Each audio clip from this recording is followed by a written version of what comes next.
सांख्यिकी अध्याय 14 इसको देखेंगे। अभी गणित का पेपर नहीं हुआ है उत्तराखंड बोर्ड में, तो बहुत से विद्यार्थियों ने मेरे से पूछा है कि कृपया सांख्यिकी चैप्टर बताएं करके। तो आज मैं सांख्यिकी का एक पूरा वीडियो बनाने जा रहा हूँ, तो आप समझ सकते हैं।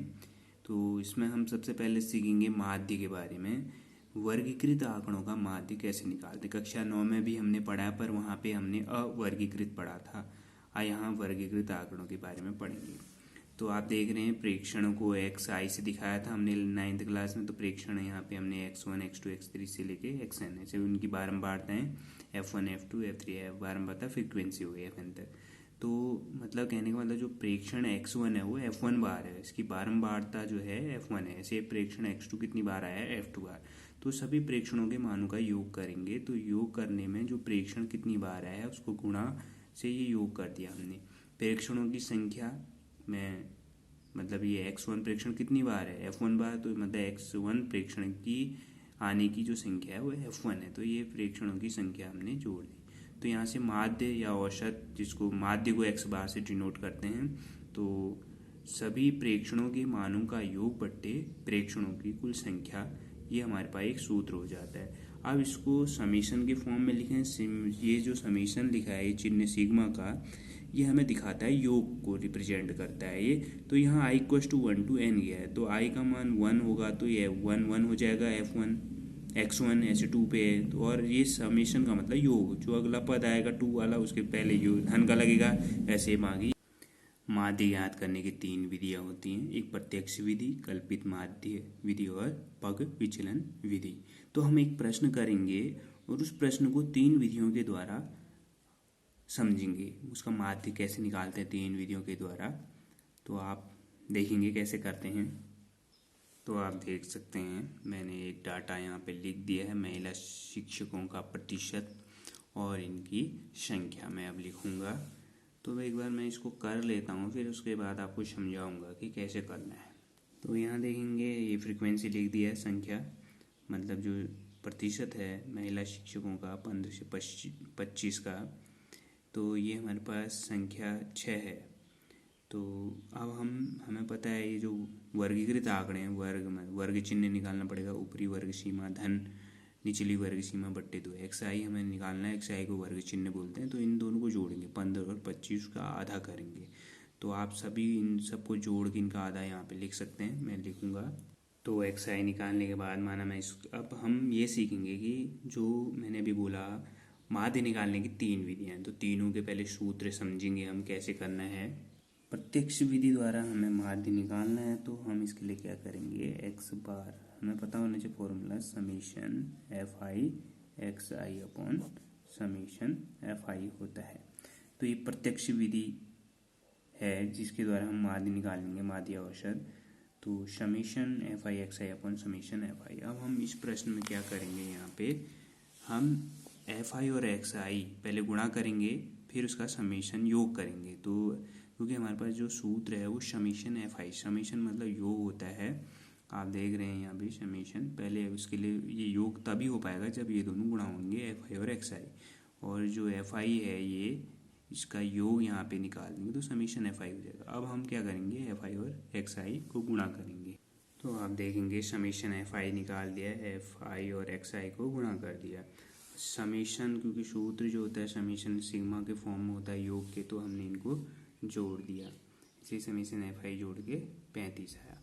अब हम प्रत्यक्ष विधि से माध्य निकालेंगे, तो इन दोनों को इस सूत्र में रख देंगे। ये जो सूत्र दिख रहा है आपको यहाँ पे हम रख देंगे। तो यहाँ पे हमने रखा इसका मान, तो ये आया है हमारे पास 1390 और ये हमारे पास 35।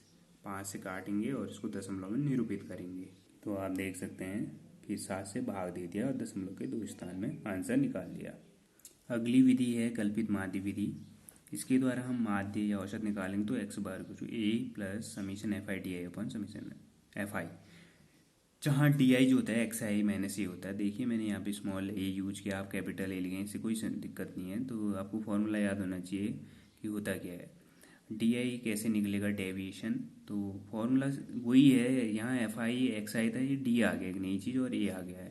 तो हर एक विधि में एक एक न्यू एलिमेंट ऐड होते जाता है। बस इतना ध्यान रखना। पहली विधि प्रत्यक्ष विधि, दूसरी कल्पित मान, तीसरी पग विचलन विधि। तो ये दूसरी विधि में a plus summation f I D I upon summation f आई, और ये लिखने का तरीका ध्यान रखना, जहाँ समीशन एफ आई डी आई उसी के बट्टे में ही समीशन एफ आई होता है। इस बात का ध्यान रखते हुए अब हम F I D I X I minus A होता है, पहले हमें एक्स आई माइनस ए निकालना पड़ेगा। जो एक्स आई माइनस ए आएगा उसे ही डी आई बोलते हैं, इस बात का ध्यान रखना है। तो हमने यहाँ पे लिखा D I X I minus ए।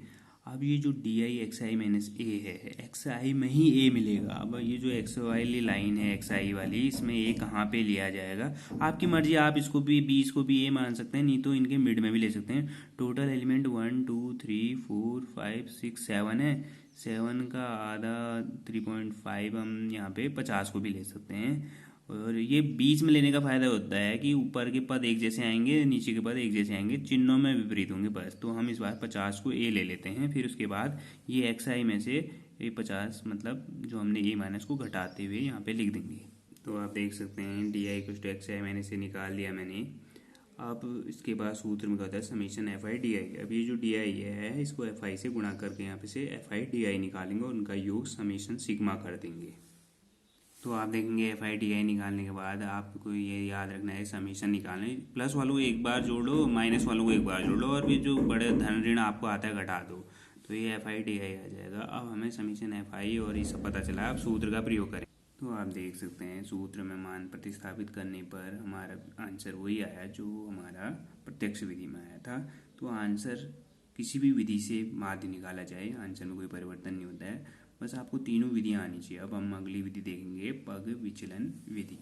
पग विचलन विधि सीखने से पहले हमें सूत्र पता होना चाहिए। माध्य निकालने का यहाँ पे एक नई चीज़ और आ जाए, डी आई की जगह यू आई आ जाएगा। तो x bar equal to a plus summation f i u i upon summation f i into h. ये एच इंटरवल होता है, कितने का गैप है बीच में। अब ये जो यू आई होता है ये क्या होता है ये पता होना चाहिए, जहाँ यहाँ पे यू आई जो होगा ये होगा u i equal to x I minus a upon h होगा। तो सबसे पहले हमें क्या निकालना पड़ेगा, यू आई। यू आई कैसे निकलेगा, एक्स आई माइनस ए जो आया था उसमें अपॉन एच कर देंगे, फिर इन दोनों को गुणा करेंगे, समीशन निकालेंगे, फिर इस मान में रख देंगे। तो देखते हैं कैसे होगा। तो आप देखेंगे यू आई निकाल रहे हैं, तो एक्स आई मैंने ए हमने 50 लिया था यहाँ पे, और ये हमने निकाला है एक्स आई मैंने से ऋण का 30। बस मुझे बट्टे 10 लेना है, क्योंकि एच का मतलब इनके बीच में गैप कितना, 15 और 25 जो अंतराल एच है इनके बीच में 10 का है, हर जगह 10-10 का है, समान अंतराल है। तो बट्टे में तो ये ध्यान रखना, ऋण 30/10 ऋण 20/10 10-10 करना है। तो यहाँ पे करेंगे तो आप देखेंगे ऋण 2 आएगा, ऋण 1 आएगा, 0 आएगा, 1 2 3 आएगा। तो हमारे पास यू आई आ चुका है। यू आई के बाद हम एफ आई यू आई निकालेंगे। तो एफ आई पता है, यू आई है, इन दोनों को गुणा करेंगे। तो हमने एफ आई यू आई निकाल दिया और समीशन एफ आई यू आई भी निकाल दिया है। अब हम सूत्र में आएंगे यहाँ पे, तो सूत्र में हम सीधे रख देंगे। तो माध्य एक्स बार को ए हमने 50 को मान था, समीशन एफ आई यू आई अभी हमारा है माइनस का 36, और समीशन एफ आई हमारे पास है 35, और इनके बीच का जो अंतराल है वो कितना है 10 का। अब इसको सॉल्व करेंगे तो 50 ऋण धन गुणा ऋण 360, ये अंश में हुआ, गुणा कर दिया 35। अब इसको सॉल्व करेंगे आप, सॉल्व करने का 50 में से इसको भाग दे देंगे या 5 से कट कर लेंगे, तो इसका भी आंसर आप चेक कर सकते हैं 39.71 आएगा। तो माध्य निकालने की 3 विधियां होती हैं, तो तीनों विधियों से जो हमारे पास आंसर आएगा वो समान आएगा, ये आपने ध्यान रखना है। बहुत ईजी है, माध्य निकालने की 3 विधियाँ हैं, तो तीनों विधियाँ हमको आनी चाहिए। एक तालिका के अंदर हम तीनों विधियों को आसानी से कर सकते हैं। तो आपने बेस समझना है कहाँ पे क्या है, इस विधियों का स्टेप बाय स्टेप जो रूल्स हैं, जो उसके पैरामीटर्स हैं, उनको फॉलो करते हुए आराम से आंसर आ सकते हैं।